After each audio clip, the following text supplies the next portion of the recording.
Okay, Candace, we have one place that we're going to eat when we go to Disney World picked out, right? Yes. Why did we pick that place? Because we've never been there before and we really want to go. Right. This place is somewhere we've always talked about, like going for brunch, going for just a meal, because it's absolutely fantastic. Or so we've heard. So we've heard. We've heard nothing but good things. And it's in Disney Springs, which everybody that listens by now should know that we always do Disney Springs day one, and we're on a quest to kind of do it all eventually. Mm-hmm. So we did Haleo our last trip. So good. So good. So good. And we've done, but we also are going to find our way into the Hangar Bar when we're there too. That's a given. It's a given. Go get a cocktail either before dinner or after dinner, whatever. We'll figure out when we're going to get to the Hangar Bar, and watch our socials because we're going to bring you along for as much of this trip as we can. It's going to be a ton of fun. But we're going to jump into Art Smith's Homecomin today. Yes. So everybody grab a drink, sit back, and let's talk food.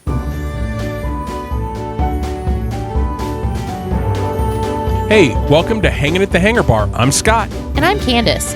We're here to chat all things Disney as child-free Disney adults. Stories, snacks, and a little magic along the way. Grab a drink and get comfy and come hang out with us.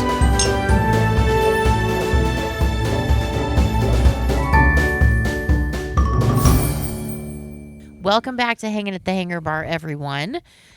As Scott alluded to in our glorious open, we are going to talk about Art Smith's Homecomin at Disney Springs. Yes, we are. What are we going to talk about?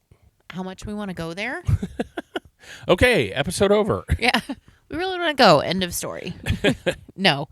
I feel like we need to, because we've heard such good things about it, I think we need to look at some of the menus and really sort of not plan what we're going to get, but maybe? Yeah, you know I'm not going to plan this far in advance. No, I know that. I gotta let the spirit move me when we get there. Oh, so it's a religious experience for you. Well, it is, because it's food. Okay. And it's down-home Southern cooking. Okay. Right? Yes. That's probably where we should start, is what kind of food is it? Yes. So Art Smith is a world-renowned chef. He was Oprah's chef for a long time. And this restaurant is, like Scott said, very Southern comfort food sort of place. And they also are known for their moonshine. They are. And from what I'm seeing on the menu, they have quite an extensive whiskey, bourbon, and rye list as well. I was looking at their menu a little bit earlier in prep for today, and their whiskey and bourbon menu is very accessible. Interesting. Our listeners can't see your face. I know. I was just sidetracked by menu item. Okay. But I was looking at the bourbon and whiskey list. It's very accessible. There's not a lot of really expensive bourbons on there. So if you want to try some good stuff, if you want to try something you've never had, it's all priced it's reasonable for Disney Springs. Yes. That's a good disclaimer to put on this. When we're talking prices for this stuff, we're talking reasonable for the Disney bubble. Mm-hmm. And I think some of it was okay prices for bourbon too. Yeah. Looking at it, Disney gets the same markup for bourbon as anybody else does for the most part. Well, and this restaurant isn't actually run or operated by Disney. It's just in the Springs. Right. So one thing that I have noticed on this one is that they do not accept the dining plan. They do not? No, they do not. Okay. Good thing we're not going with the dining plan. Correct. They are, however, on the Disney dining reservation system. Right. So. Right, okay. Just something to keep in mind. Yep. So, of course, we're going to start with a cocktail. And the thing that I was making the face about earlier was that they do offer, they call them world-class flights. And they are a combination of bourbon, rye, and American whiskeys. And the little note at the bottom says, all flights are served with our signature candied pecans and spiced pickle juice chaser. I don't know how to feel about that. I'm not a bourbon girl, but you need to get one of these flights for me so I can have the pecans and the pickle juice. Well, I will probably eat the pecans, but the pickle juice is. I want to talk to the server about that. Like, is there something about the pickle juice that cleans the palate for the next one? I don't know. I'm very excited about this, though. Yeah, just the spiced pickle juice. Uh-huh. Okay. Yep. So they have a bootlegger flight, which looks like it is the least expensive of the 4 that they're offering. And this is Woodford Bourbon, Woodford Rye, and Woodford Barrel Select. Okay. And at the time of recording, this is $35. How many pours is that again? 3. That's not bad. Okay, so that's not the least expensive. I apologize. The least expensive is actually called the Southern Flight, and it is Dickel 13-year, Elijah Craig Straight Rye, and Jim Beam Black Extra Aged. Okay. That tracks. Yeah. Yeah. That would be less expensive than the Woodford Flight. Then they have a rare rye collection for $55, which is Angel's Envy finished rye in a rum cask, Michter's 10-year Kentucky Straight Rye, and Whistle Pig 12-year Old World Rye. Okay. That Whistle Pig rye is a good one. Whistle Pig is about the only rye that I like. Mm-hmm. And then the last flight that they have is a St. Augustine flight for $50. It is St. Augustine Florida Straight Bourbon, St. Augustine Port Finish, and St. Augustine the Saint. And I don't know what that means. My guess is it's a Florida distillery, like St. Augustine, Florida. Yeah. Which I guess it's for $50, like something made outside of Kentucky. I'd be. Okay, but here's the interesting thing. I'm looking at the prices on the other bourbons, like just by the glass bourbons, and the St. Augustine the Saint is $50 for a single pour of that when you can get an entire flight of 3 for that same price. Interesting. So, yeah.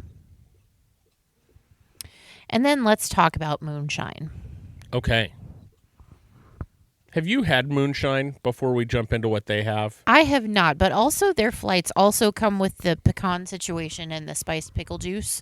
Right. So I can get either bourbon or moonshine because you're not going to drink either. I'll probably drink some moonshine. Maybe. Okay. I don't need to remember the evening. My guess is you're not going to like moonshine. Because? It's going to be a little strong. It's going to burn. Oh. Moonshine is like just a half step below rubbing alcohol. Oh, charming. Yeah. But I noticed, well, you'll probably get into it, but they have some moonshine cocktails. They where do. they mix it with some other things that you might be willing to give that a try. They do. So they do their own infusions of moonshine that has fresh fruit in them. But their Red Eye Flight for $26 is an American-born moonshine at 103 proof, Buffalo Trace at 125 proof, and Old Smoky Blue Flame at 128 proof. Buffalo Trace has their own shine? That's what it says. Interesting. 125 proof. That is spicy, folks. Mm-hmm. When I talk spicy, when it comes to bourbon, I'm not talking like pepper spicy. I'm talking... Bourbon is so strange because then I'm thinking I'm going to call it hot, but it's not temperature hot. It just will give you like an alcohol burn. So that's why we call it hot, spicy, just as ways to describe kind of how it feels. Like, I think we call it spicy because as you drink it, you know how something really spicy, you can feel it all the way as you drink it or eat it or whatever, you feel it all the way down into your gut. Bourbon, moonshine, high proof alcohols are going to do that same thing. Okay. And looking further on the shine list, the Buffalo Trace is called White Trace. Okay. Interesting. Mm-hmm. But then the 3 flavors that they have infused moonshine that they infuse in-house is watermelon, pineapple, and lemon. And all of those sound delightful to me.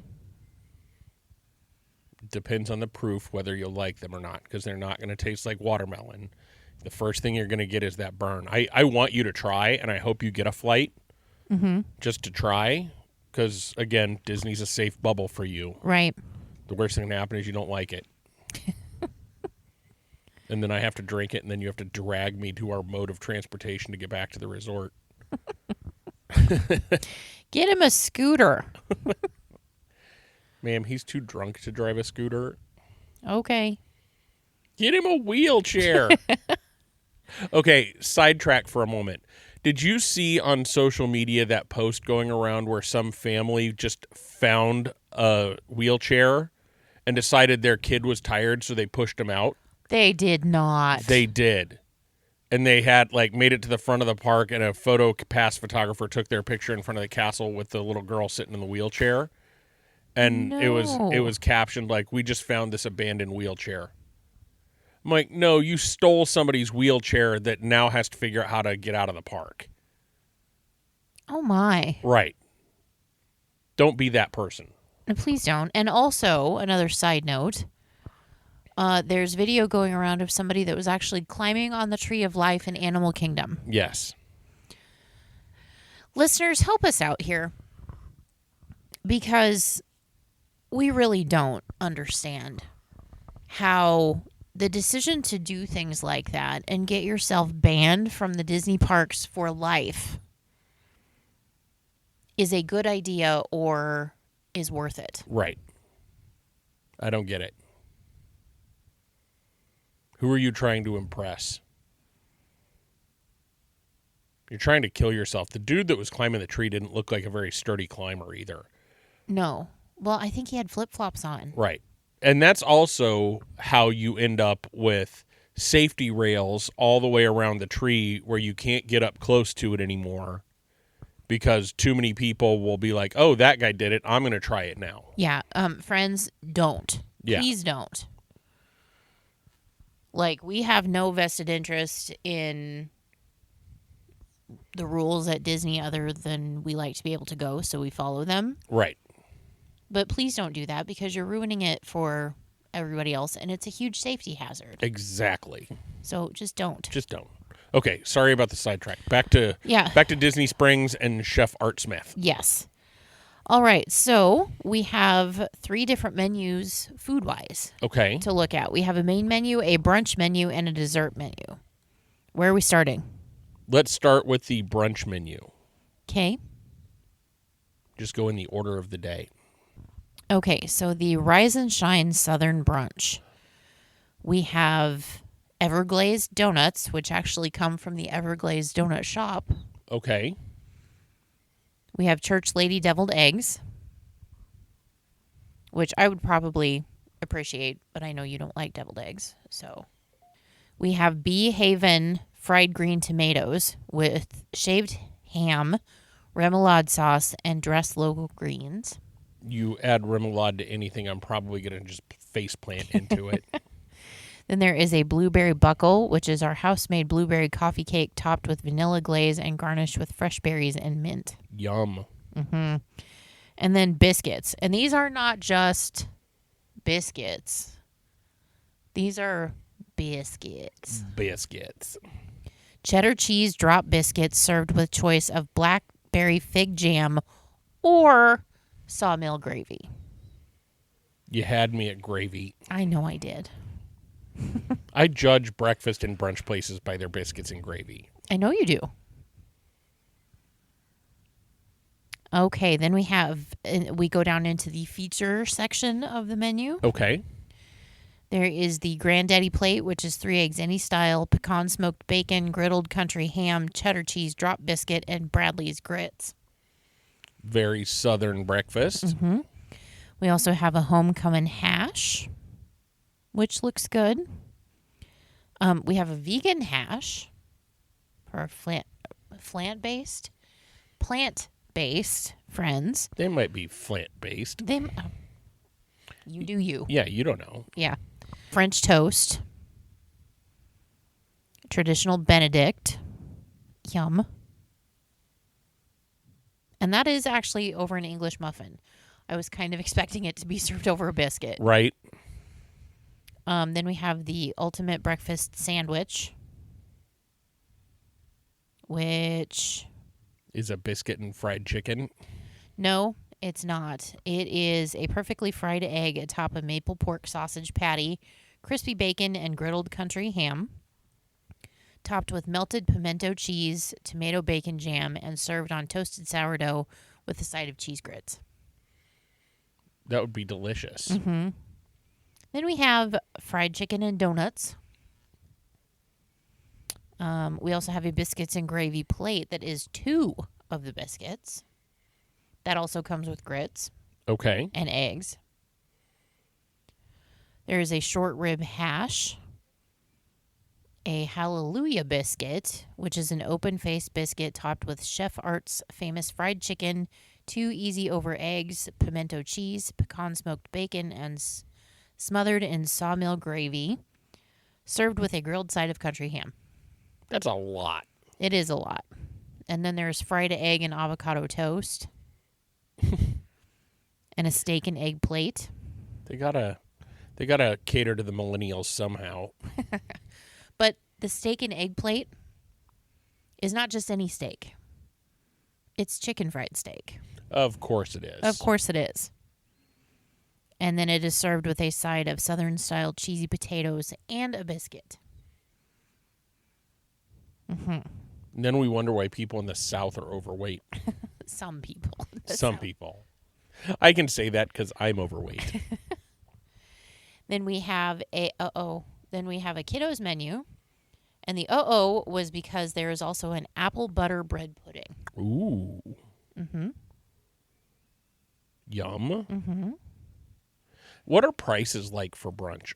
Is it priced as one like pre-fee or is it by entree? It's a la carte. So each entree is separate, but they run anywhere between $18, which is the just basic biscuit breakfast. and gravy, Okay. up to $32 for the fried chicken and donuts. Okay.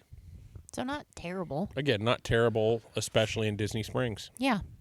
And then Rise and Shine cocktails include the Aperol Spritz, a Britain Peach Tea, Princess Mimosa, Florida Crush. What is in that? That is Tito's handmade vodka, muddled orange and strawberries, a splash of fresh squeezed orange juice, and agave syrup. Okay.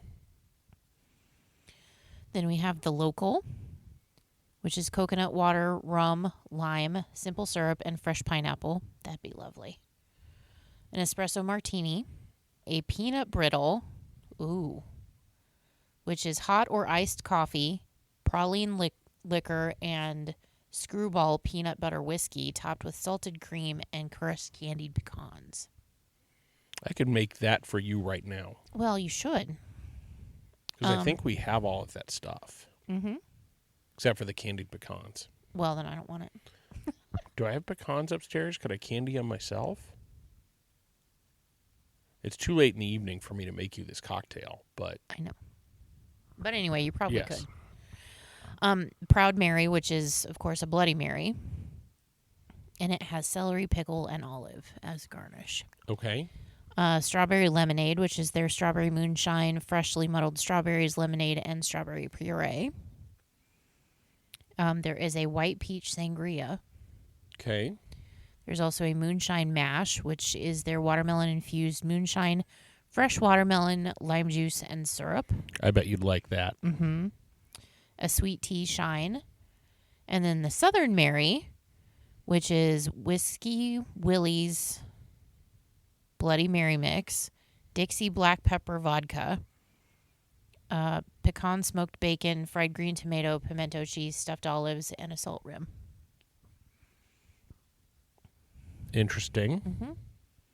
So that's brunch. That's brunch. That's brunch. Interesting. Before we jump into other menus, let's talk a little bit about Chef Art.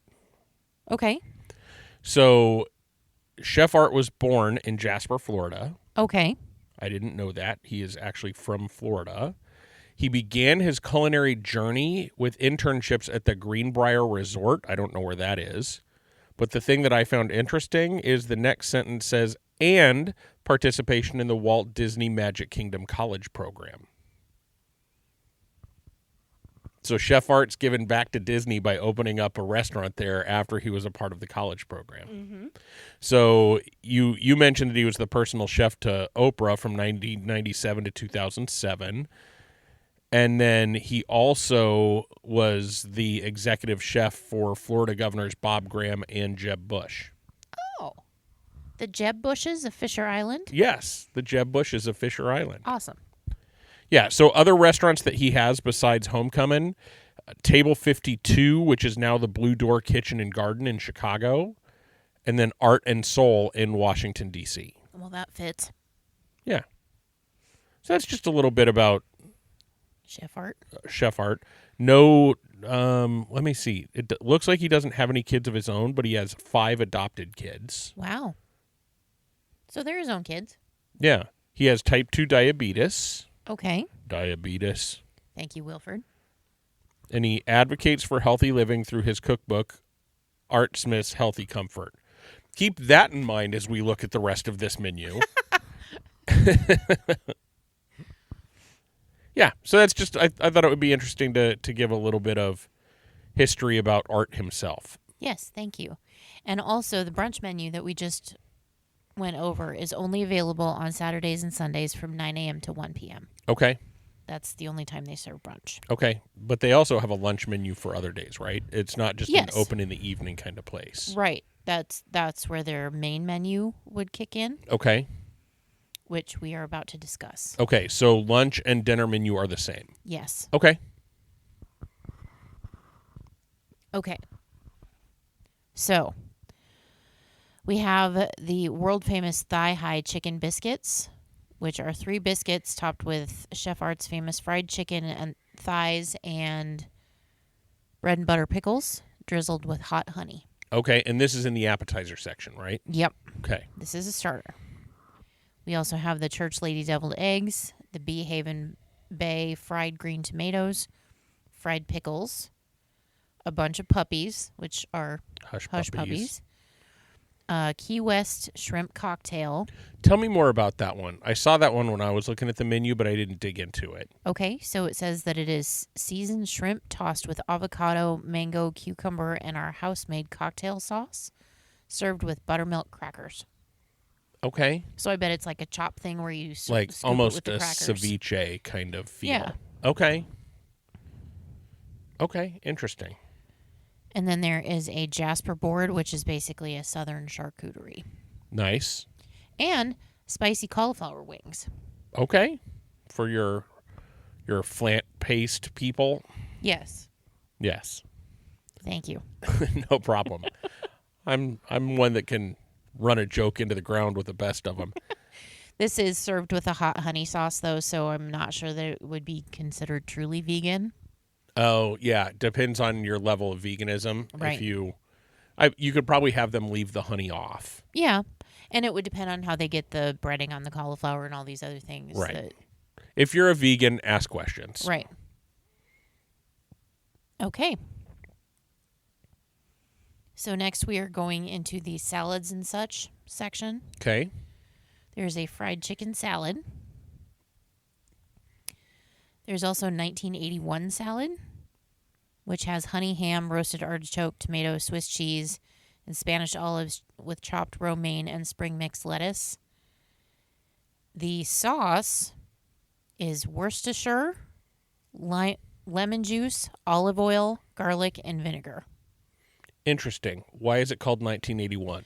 Apparently, there is a famous salad in Florida called the 1981 salad that originated in Tampa. Okay. And this is Chef Art's nod to that salad. Okay. Interesting. Mm-hmm. Very cool. That dressing sounds amazing, though. Right. And you'll notice a lot of things on the menu already have fried chicken. Yes. This place rivals the best, from what we've heard, rivals the best fried chicken on property. Mm-hmm. We've had some damn good fried chicken on property. Mm-hmm. So, Candace, I think you may have to take one for the team and try some fried chicken. Oh, shoot. Oh, shoot. Whatever will I do? Or maybe we do that chicken and biscuits appetizer when we're there. The thigh-high chicken biscuits? Yeah. Yeah. If you don't want chicken for an appetizer. Or both. For a main. Or I could do both. Or both, yeah. And then there is a harvest salad and then Addie Mae's chicken and dumpling soup. Okay. Which I bet would be really good. You like chicken and dumpling soup? I do like chicken and dumpling soup. For some reason, dumplings just are not my speed. And yet you like bread pudding. I know. It's weird. Maybe the dumplings typically are a little too floury. Yeah, that could be. Like, I like my bread cooked and then soaked versus fried gummy. dough. Yeah. Or boiled dough, which is basically what a dumpling is. That's exactly what it is. Yeah, so that's probably what it is. I like it cooked, a little stale, and then dripped in cream. Yeah. Good to know. Good to know. It's not cream. Well, it's Custard. Custard. There you go. Thank you. Mm-hmm. Alrighty, so then we're going into the section of the menu called buns and such. Buns and such. Mm-hmm. And this is the sandwich part of the menu. So the first thing is the fried chicken sandwich. You said that very aggressively. Well, it's very large. Okay. Okay, and these options are served with house-made barbecue chips drizzled with the icebox dressing that comes with that 1981 salad. Okay. So I could get the fried chicken sandwich with the potato chips so I can try that dressing. You could. Okay, then we have a meatloaf sandwich. We have an Art burger, which is 2 beef patties topped with American cheese, Art's special sauce, tomato bacon jam, lettuce, tomato, onion, and pickles on a brioche bun. Do you think Art's special sauce is just Thousand Island? I would think yes. Just homemade version of? Uh-huh. Or it might be like cane sauce or Chick-fil-A type sauce or pimento cheese based or whatever. Yeah. Then we have a Cuban sandwich, which, yum. Hello. Mm-hmm.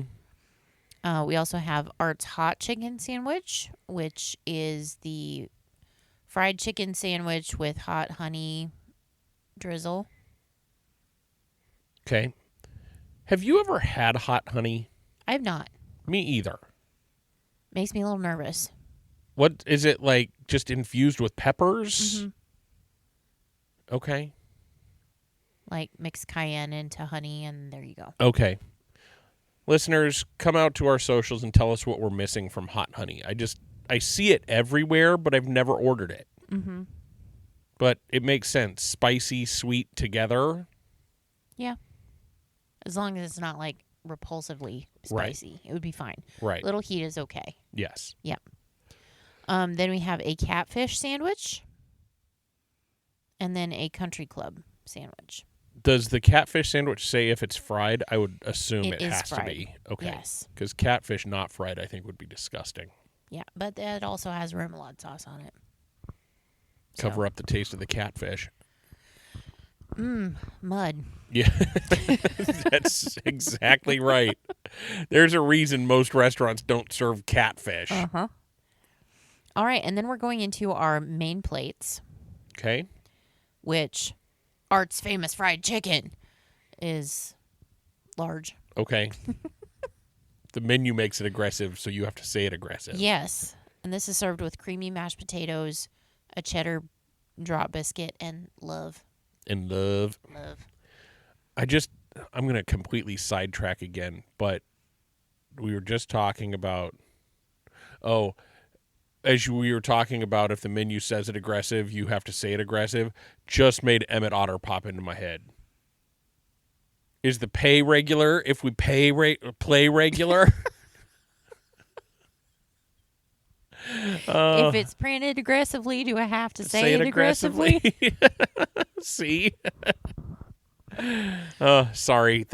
My brain is a strange place sometimes. Mm-hmm. Sometimes, he says.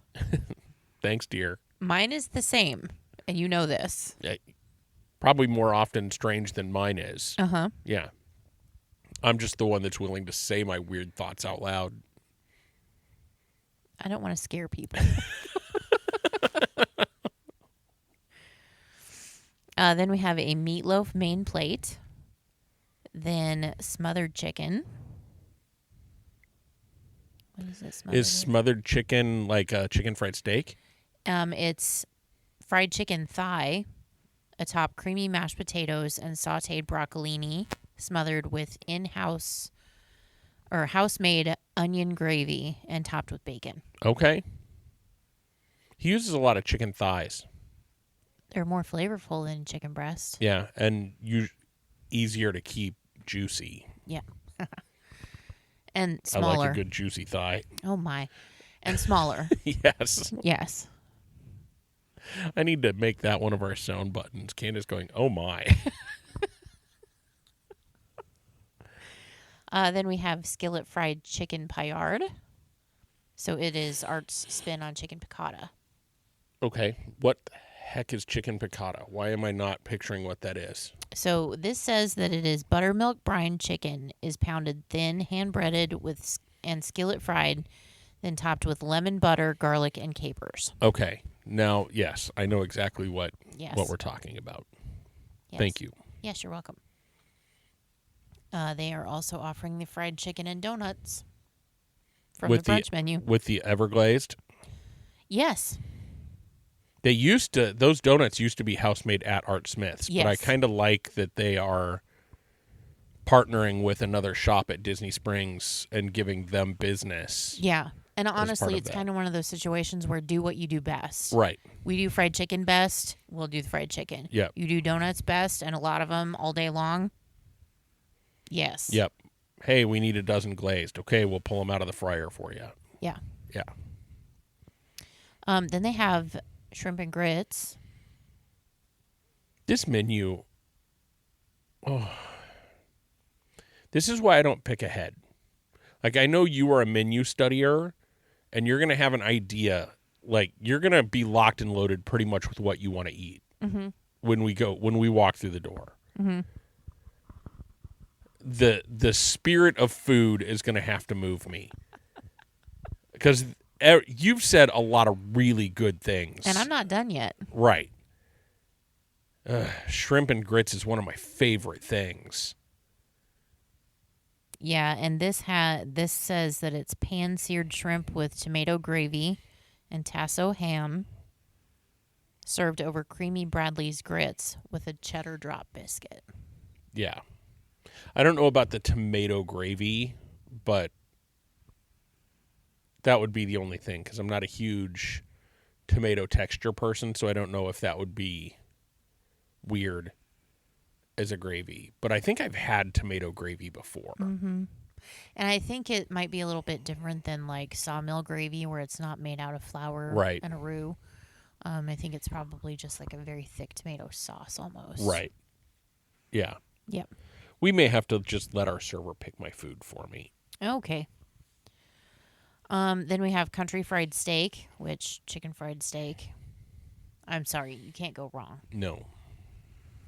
Then there's a kitchen plate, which is a sampling of 3 different house-made sides. Yum, yum, and yummy. So we'll talk about the sides in a minute. Right, but that's just for your entree, you can just get 3 sides. Yes. Okay. Which that makes a whole lot of sense. Right. I may do that too. Goodness. Then there is char grilled chicken, which is 2 grilled chicken breasts served with sliced avocado, roasted potatoes and vegetables, and a cup of broccoli and bacon salad. There's him dealing with his diabetes. Yeah. That's about the only healthy, in air quotes, thing we've seen on the menu. Maybe, well, the shrimp and grits probably isn't too bad, but... No. Grits are very carby. Yes. But... And then the St. Augustine Mahi Mahi. Okay. For sides, we have the cheddar cheese drop biscuits, creamy mashed potatoes, Mama's mac and cheese, braised kale and collard greens, southern green beans, roasted vegetables and potatoes, broccoli and bacon salad, southern slaw, Bradley's grits, and french fries. Okay. So just kind of basic sides. Like Yeah. sides you'd expect in any southern. Yeah, 100%. But I think, to your point, I think the focus is on the main Right. and not what comes with it. Right. Yeah. And actually, none of those sides sound better than house-made barbecue potato chips. I think the mac and cheese would be something I might want to try.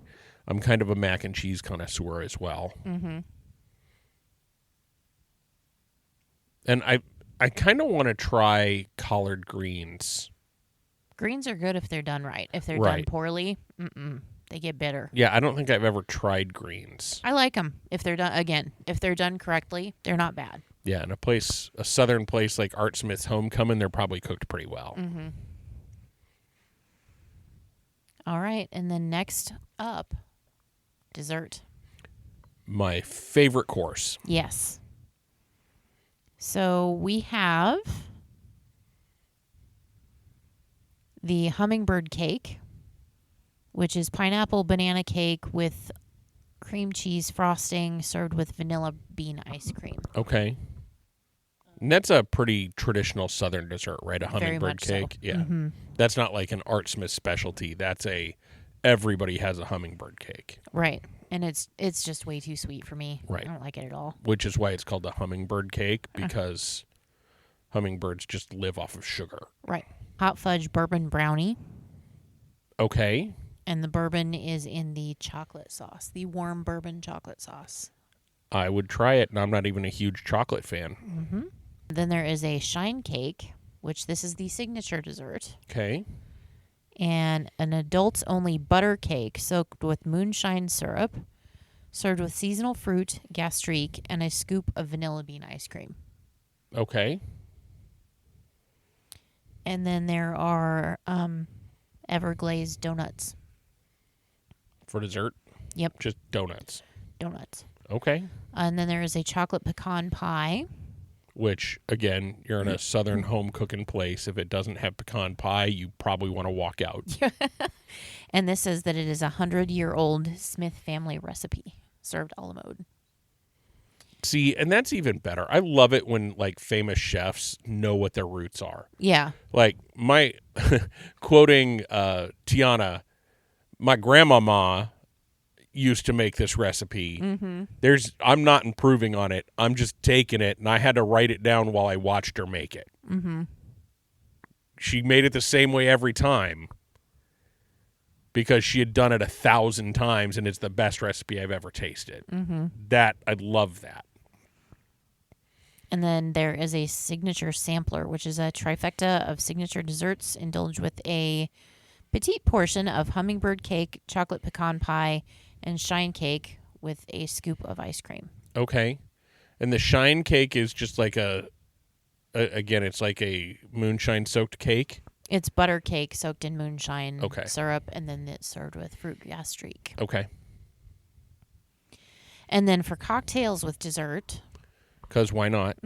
they have the espresso martini, Kentucky coffee, which is Woodford Britain Barrel Select coffee and sweet cream. Mm-hmm. Apple pie a la mode, that is a moonshine-based drink. And then the peanut brittle that we were talking about earlier. Okay. Interesting. Mm-hmm. Yeah, I'm looking forward to that restaurant. I think I'm going to have trouble deciding. I agree. Like, I literally may ask our server to pick for me. Like, I am a first-timer here. Tell me what I should pick. Because I don't think there's anything on the menu that I would say, don't give that to me because I don't like it. Like the tomato gravy with the shrimp and grits, maybe. But if I got served that, I'd probably eat it and enjoy it. Mm-hmm. Maybe I'll just put my fate in the hands of our server. I'm looking forward to it. Yeah, me too. Me too. And we'll have to come back. We'll have to go back sometime when we can do brunch. Yes. Because they don't have bread pudding on their regular menu. No, they sure don't, do they? Nope. And I also judge places based on their bread pudding. Well, Because why wouldn't you? I don't, but Because you don't like bread pudding. not as a rule. Not as a rule, but you found Disney bread pudding Yes. you can get behind. Mm-hmm. Okay. Anything else about Chef Arts that you want to talk about? No. Okay. So while I may be putting my fate at Chef Art Smith's Homecoming in the hands of the wait staff, we're going to put another food choice while we're at Disney in the hands of our listeners. Mm-hmm. One of our favorite people, one of our patrons actually had this idea, and I fell in love with it. When we mentioned in our last episode, we don't know where we're going to eat yet. We don't know if we're going to do quick service. We don't know if we're going to do table service when we're in the parks. So we are going to leave some of that decision making up to you, our listeners. So make sure you follow us on Instagram and Facebook, because we'll post polls out there. How I think we're going to do it, this may change, so don't hold me to this. But as of right now, what I think we're going to do is we're going to let you do the decisioning for all of it. We're going to let you pick which park you want to tell us where to eat first, because we know we're doing Epcot and Magic Kingdom. So the first poll will be, which one of these do you want to pick where we eat? And so we'll do that voting for a couple days or whatever. And then we will do either table service or quick service. Do we want to throw in maybe which meal, lunch or dinner? Or do we want to leave that flexibility up to us based on when we can get reservations? Yeah, I think that's probably best. Just give us a little flexibility. Yeah. So definitely which park, definitely either quick service or table service. And then based on the results of that, Candace and I will go through the list of places that meet those requirements that we've never eaten at, that either one of us have never eaten at. And then we will let you vote on which one we're going to go to. And we will share, like, again, following on Instagram and Facebook, we'll post these to our, while we're eating there, post to our stories and that kind of thing. So there's going to be 3 decisions that you all are you're going to make for us. We're taking the decision completely out of our hands, which is odd for us. Mm-hmm. We normally like to control everything. So you also have to realize I'm married to Candace. So if you are 15 minutes early, you're 20 minutes late. Which means that she usually, like we said, has her restaurants picked out, reservations locked and loaded. We can't make dining reservations for at least another 3 or 4 months. My guess is she's already put thought into the places she wanted to make reservations for. That is true. So we're taking... But that's okay. That's okay. We're taking at least one of those decisions completely out of her hands over the next couple of months. We'll be posting these to get your feedback on where we're going to be. Again, you're going to pick which park, what style of meal, and then the restaurant we eat at. I may even, once you've picked which place, I may even let you all pick what my entree will be. I may even, I don't think Candace would let just random people pick her entree, but I think I'm willing to say I'm going to let you pick what I eat at that restaurant as well. I'm a little picky for that. But I appreciate your courage. Willing to take one for the team? Yeah. Yeah. So I think this is going to be fun. It will be more fun the more people that vote and comment and that kind of thing and get the conversation started. The best way to do that is by sharing us. Yes. Whether hopefully you're all following us on social media. If you're not, please do. Hanging at the Hangar Bar for both Instagram and Facebook. Share us there. Get your friends to follow and let them know that there's some exciting things happening, that they get to live vicariously and pick where we eat, that kind of thing as we go through the coming months. So share us. Get us out there. Share this episode. Share your favorite episode with somebody that maybe doesn't listen today. Get them hooked on us, because we love doing this and we want you to be a part of it. And keep in mind that when we're there will also be International Food and Wine Festival happening at Epcot. Yep. So we may even ask for your help in choosing which booths we visit. Yeah. Because we have not experienced food booths at Food and Wine. That's very true. And who knows, that could be what they tell us to do for dinner. Mm-hmm. Quick service food booths, because we could put that as one of the options. Like, here's the food booths, and then if they decide to choose food booths, we say, okay, here's a list of all the booths. Tell us which ones we get an appetizer at, which one we get drinks at, which one we get dinner at. And depending on how you all vote, this could be a lot of fun. Mm-hmm. So, well, I think it's going to be a lot of fun anyway. I kind of like the unknown of letting you all pick. So that's going to be fun. Watch for that over the coming weeks. We got quite a while before the trip, but I think we probably, especially if you all choose table service, we're going to want to make sure we get a reservation in. Yes. And we may do top 1 or 2 if you do table service in case we can't get reservations at the first one. We'll figure that out. I'm thinking like Space 220, something like that. But I've eaten at Space 220, so that one might not even be on the list. We'll see. We'll figure all that as we go, but you're going to come along. You're going to be the deciding factor for us. Okay, anything else, Candace? Nope. Okay, thank you all for listening, and remember, there is a great, big, beautiful tomorrow. And we'll see you real soon.